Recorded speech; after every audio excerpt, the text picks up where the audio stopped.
Deku and Bakugo walked through the gates of UA, once their dream destination. Both of them were pumped, making their way inside without tripping over and sitting down. They do their theory exam before finding each other once again and sitting down in the auditorium, listening to President Mike's intro into the prac portion. Ida, like in canon, will get up, talking down on UA before turning to Deku and Bakugo, who were chatting the whole time, making guesses on who was going to score the most points and making bets over it. The two of them snapped their heads at Ida, who was pointing at them. And you two, you've been murmuring this whole time. Please stay quiet during this intro. Deku and Bakugo looked down on him, the audacity of him. Bakugo first up to speak. What are you talking about, Four Eyes? Stay in your own lane. Deku chimes up next. Yeah, bro, you're making more of a distraction now. Everyone turns around at him and starts giggling. President Mike chiming in too and telling him to sit down, trying to hold back his laugh too. The rest of the exam is described and everyone is sent to their prac sites. Deku and Bakugo, much like in canon, being separated. Deku stands in the front of the crowd, AirPod in, listening to Sunflower by Swali. You know, that type of vibe. He's sitting there nodding to his music as the doors in front of him suddenly start to open. He cracks a grin, getting a peep through the gate and seeing the robots in front of him. Before anything can be said, he teleports right in, before teleporting into the air. Mid-air, he looks around, counting the robots present and seeing how many points they add up to. 112 points. I could probably get 90 right now. He nods to himself before once again disappearing. The teacher's looking on as Deku appears next to the robots, touching them and making them completely disappear. They're shocked. Does he have some type of erasure quirk? They all watch on as he seemingly erases 90 points in an instant, legit in a couple of seconds. The rest of the examinees finally make it through the gate with look on. Nothing. No robots, a clear street. Everyone's confused until they hear someone above them yelling at them. Watch your heads! They all stare up, eyes going wide as they see the masterclass Deku put on in front of them. The robots flying top speed towards the floor, tweaking in the air. Their programming not being designed to freefall. No one can even move, forced to sit and watch as the robots fall, one by one. The intercom comes on. Izuku Midoriya, could you make your way to the principal's office for me? Welcome to UA. As for the rest of you, we do have some spare robots. So the exam is still on. People start snapping out of it, rushing forward and completing their exams. Deku would walk the other direction, going up to President Mike, asking him where the office is. They start walking their way together and chat it up a little bit. President Mike low-key liking Deku off the bat.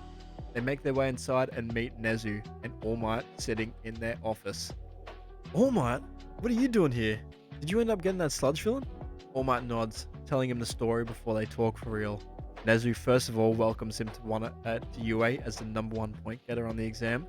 Very impressed to say the least, before All Might chimes in, having a question for Deku, asking if he wanted his quirk, one for all. They chat a little bit, All Might explaining the quirk to him and how it works. Deku trying to take it all in, the chat finishing up and the room going quiet. Deku left to process his thoughts would finally speak up. That sounds complicated. No thanks. Why don't you give it to a quirkless kid? You know, truly make it their quirk instead of just a tool for someone else. All Might thinks about this before agreeing. Kinda bummed he said no. Deku kinda regretting it, but not going back. He had to get #1 with his power alone. Plus, he's already cracked. He shakes All Might's hand and along with Nezu's. Low-key taking another photo mid-handshake to show off. Walking out of the office with a huge smile on his face before teleporting right to Bakugo's front door. He knocks twice before coming in. Him and Bakugo's family being pretty well second brothers. So he's pretty well, he's well liked by their family. He talks to Bakugo's mum, Bakugo not being home yet, still in the exam. Deku thought he would be home by now. Guess not.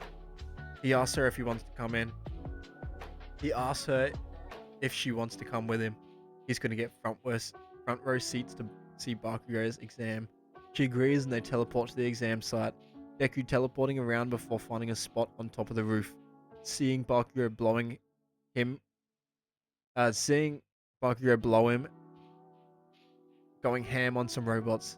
Him and his mum start recording, trying to put it on Facebook and stuff. Bakugo none the wiser. His exam would finally finish and they both watch on as he walks out of the exam site. Starting to walk home, he's grabbed by Deku from behind and teleported back home. He turns to see Deku and his mum both smiling. They both already know he got in. Deku showing Bakugo his photo with All Might and Nezu too. Bakugo kinda pissed he didn't get number 1, but he could see why he lost. Deku and Bakugo make their way to school, Deku teleporting them right into the gates of UA as they walk in, their first day as real heroes. They walk inside, walking through a labyrinth of hallways before they make it to Class 1A. They look at each other before nodding and walking in. The rest of the class, already pretty well there, would stop and stare at the two of them. Everyone, even Aizawa, being surprised to see the two of them together, the two highest scoring kids. Aizawa, seeing this, would straight away jump up after the two of them sit down, introducing himself before sending them outside to do a cheeky little test on their first day. They kind of groan, but the usual stuff goes down. Aizawa telling them that the bottom person will get expelled. This locks them all in. Deku not too worried himself. He makes his way outside and then would be throwing the ball. Aizawa telling him to simply throw it. Shouldn't be that hard. Deku clocks his fist back, throwing it, and it landing about 80 meters. Aizawa's impressed before throwing Deku another ball. Now use your quirk. Deku grows a grin, disappearing for a split second before coming back. The radar going from 0 to 18,300 kilometers. The class is in shock. Where'd the ball even go? Some people seeing his quirk for the first time are astounded. Aizawa asking where he sent it. Me and my mum went to Argentina as a kid to watch the World Cup, so I sent it right in the middle of the stadium they use. Aizawa kinda disappointed. There's a ball that's never gonna be coming back. From there, Deku does the rest of the 100 meters. Rest of the testing. 100 meter sprint in an instant, side to side, crazy fast. Deku yawning as he does them. From this, Deku would easily get second place, only being beaten by Momo because her quirk is kind of cracked. She can pretty much do anything. Being kind of bummed out, but still excited. No one being failed like in canon, as Aizawa knows the class this year has some cracked students. From there, the class would kind of get boring. Regular math, English, science. Deku makes some friends with some students in his class. Tokuyami, Kirishima, Kaminari. Always getting food with them at lunchtime. Taking them to restaurants instead of cafeteria food. Teleporting them back like he used to in primary school.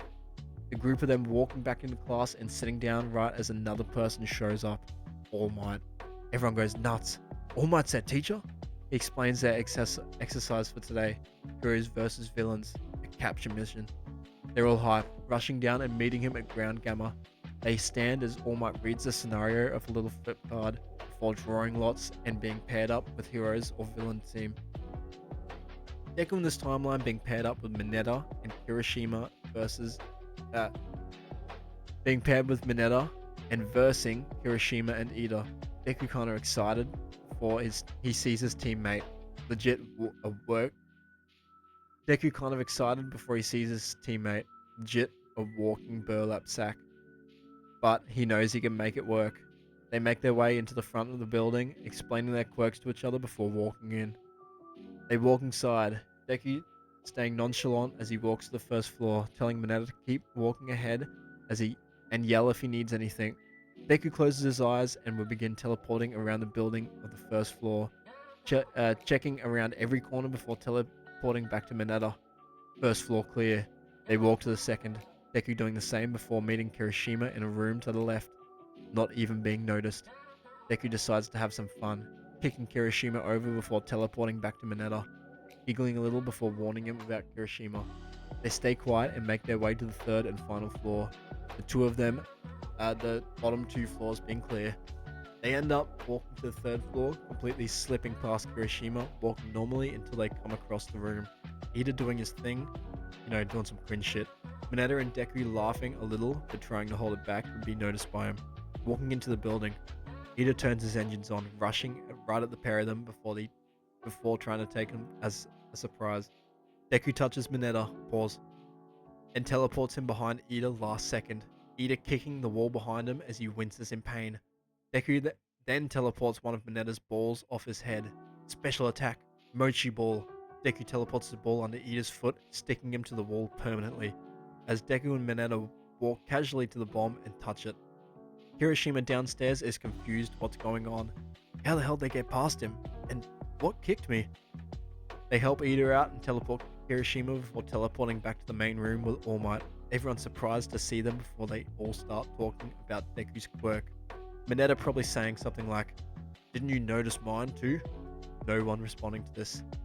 The rest go on as usual. Bakugo versus like Mina or something, I don't know. He's stronger than in canon, so he probably claps him anyway. The event would finish and Deku would go back to class. Normal class ensuring from there till another week goes on, Aizawa coming in and explaining what's on the menu. He walks through the door and explains to the class what will be going on. The USJ, a rescue type of training ground. People are excited by this. Rescue training could be cool. They load onto the bus and hop right onto the USJ. Midway through having a little convo, who they think who has the strongest quirk. The top three are the same as in canon, Tokiyami coming in 4th place. They don't really ask anything about Deku's quirk. They think they've figured it out, which couldn't be more from the truth. They finally arrive, walking off the bus and seeing the doors of the USJ, meeting Pro Hero 13, who begins her speech on quirk usage and how they can be dangerous. Deku completely ignores this. That shit's boring. He'd begin looking around, looking at the areas he could go to and which one he wanted to go to first. Scanning the area was when something weird would pique his interest. A black mist forming at the bottom of the staircase. Like and subscribe, please, and drop some comments. Anyway, that's the end of part 2. Catch ya.